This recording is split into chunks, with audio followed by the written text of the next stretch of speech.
हमारे साथ बातचीत करने के लिए आज आम आदमी पार्टी के वरिष्ठ सांसद संजय सिंह मौजूद हैं। हम उनसे आज इलियास आदमी साहब के बारे में जानने की कोशिश करेंगे। आपका इलियास आदमी साहब के साथ एक लंबा संघर्ष का समय रहा है। संजय जी, वतन समाचार में आपका स्वागत। जी धन्यवाद, और आपके दर्शकों को मेरा नमस्कार।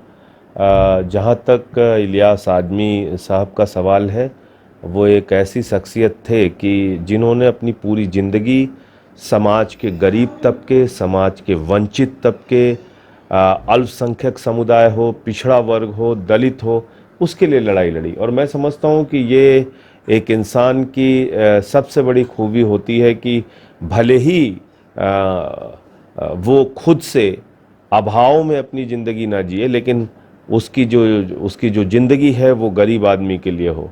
उनका अपना खुद का रहन सहन, मुझे याद है, ऊपर वाले ने उनको बहुत कुछ दिया, लेकिन एक छोटे से कमरे में लखनऊ में रहते थे।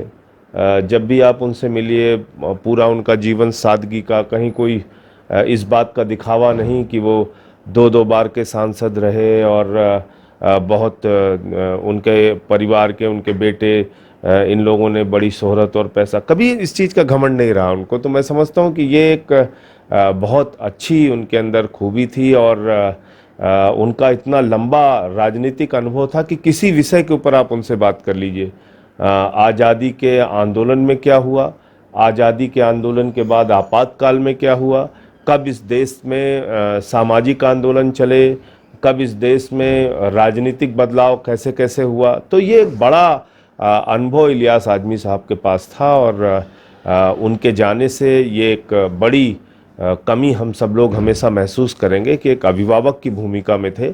और जब भी हम लोगों को कोई राय लेने की ज़रूरत होती थी या किसी पॉलिटिकल मामले में, किसी राजनीतिक मसले पे फंसते थे कि भाई इस पे कब क्या हुआ था, तो वो बड़ी अथॉरिटी के साथ हम लोगों को उसकी जानकारी देते थे। संजय जी, आपके साथ वो आपसे बड़ी मोहब्बत से पेश आते थे, आपसे उनका बड़ा गहरा लगाव था। कुछ ऐसी यादें जो आपके साथ रही हों, बाकी हों? देखिए, हमने एक अन्ना संदेश यात्रा निकाला था अन्ना आंदोलन के बाद। और मुझे याद है गर्मियों का मौसम था, तो उस वक्त भी उनकी उम्र मेरे ख्याल से ज़रूर 80 के आसपास रही होगी। ज़रूर अच्छी खासी उम्र थी उनकी। और 40 डिग्री 45 डिग्री टेम्परेचर में भी हमारे साथ पूरी यात्रा में रहे। और हम लोग ज़मीन पे सोते थे। तो मैंने उनको एक बार कहा कि भाई आप थोड़ा सा, आपके लिए अच्छा इंतज़ाम करें। बोले नहीं, हम तो ठीक हैं ऐसे ही। तो मैंने कहा कि नहीं, देखिए आपकी उम्र भी बहुत ज़्यादा हो गई है और थोड़ा आराम आपको ज़रूरी है, मैं देखता हूँ कोई एसी कमरा वगैरह आपके लिए मिल जाए। तो कहने लगे कि देखो, तुम्हारी उम्र में मैं इससे भी ज़्यादा मेहनत करता था और इस उम्र में मैं तुम्हारे बराबर मेहनत करना चाहता हूँ।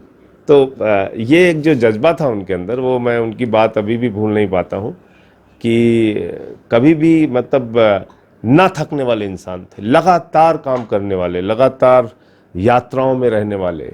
और एक दिन आप उनको दिल्ली देखेंगे, दूसरे दिन लखनऊ देखेंगे, तीसरे दिन मुंबई देखेंगे, चौथे दिन उनको लखीमपुर में देखेंगे, फिर पांचवें दिन आजमगढ़ में देखेंगे। तो मतलब और रिश्तों को निभाने वाले, मतलब वो आते थे दिल्ली तो जो उनके साथी हैं उनके साथ जाके मिलना, या कोई फंक्शन वो खुद कर रहे हैं तो उसमें इनवाइट करते थे, बुलाते थे सबको। तो ये एक बहुत अच्छी उनकी शख्सियत थी। और मैं ऊपर वाले से प्रार्थना करता हूँ कि उनकी आत्मा को शांति दें। और प्रभु से प्रार्थना करता हूँ कि उनके परिवार के ऊपर और उनके चाहने वालों पे जो ये कष्ट आन पड़ा है उसको सहन करने की शक्ति दें। संजय जी, एक छोटा सा और आखिरी सवाल। आम आदमी पार्टी के वो फाउंडर मेंबर सदस्यों में से थे, आपके साथ भी एक लंबा अनुभव रहा उस पार्टी के सदस्य के तौर पर, पार्टी के साथी के तौर पर भी, उसके बारे में अगर आप कुछ बता पाएँ तो।